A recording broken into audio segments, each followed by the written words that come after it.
সম্মানিত ফেনীবাসী, আপনাদের অনেকগুলা সমস্যা আছে।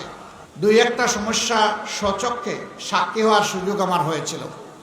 ৩৪ জুলাই বিপ্লবের পরপরই সম্ভবত ১২ আগস্ট সীমান্তের ওপার থেকে তেড়ে আসা পানির তুলে বাঁধ ভেঙে গোটা ফেনী জেলা সমুদ্রে পরিণত হয়েছিল।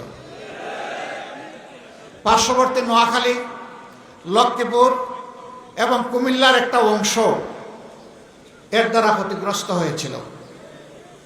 সেই সময়টা প্রথম দিনেই ঝুঁকি নিয়ে আমরা এসেছিলাম।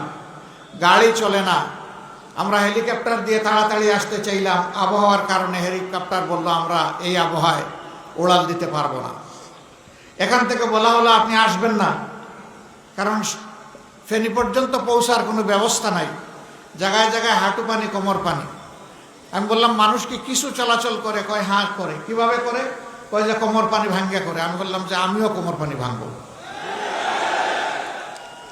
এবং চেষ্টা করলাম আপনাদের পাশে এসে দাঁড়ানোর।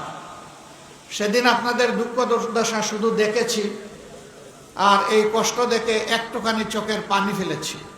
ওই কয়েক ফুটা পানি বন্যার পানির সাথে মিলাই গেছে।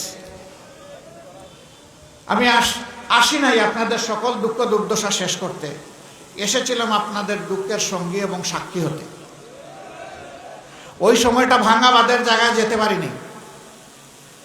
এরপরেই আবার যখন অনুকূল সামান্য পরিবেশ এসেছিলাম সেই জায়গাটা দেখার জন্য।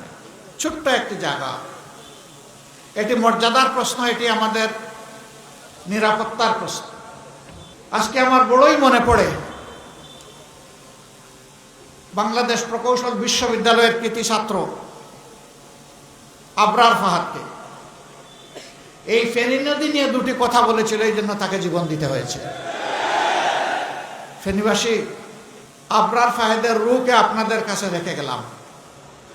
যতদিন ফেনী দুনিয়ায় বেঁচে থাকবে, আমার অনুরোধ থাকবে আপনারা আবরার ফাহিদকে আপনাদের কলিজায়, আপনাদের হৃদয়ে একটু জায়গা দিয়ে রাখবেন।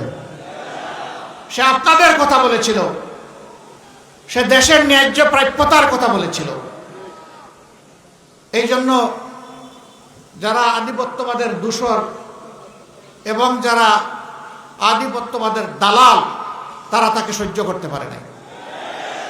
মহান রবের দরবারে দোয়া করে, আল্লাহ তুমি আবরার ফাহিদকে মুহাক্কিক শহীদ হিসাবে কবুল করো, এবং তার কবরের সাথে তোমার প্রিয় জান্নাতের একটি জানালা খুলে দাও।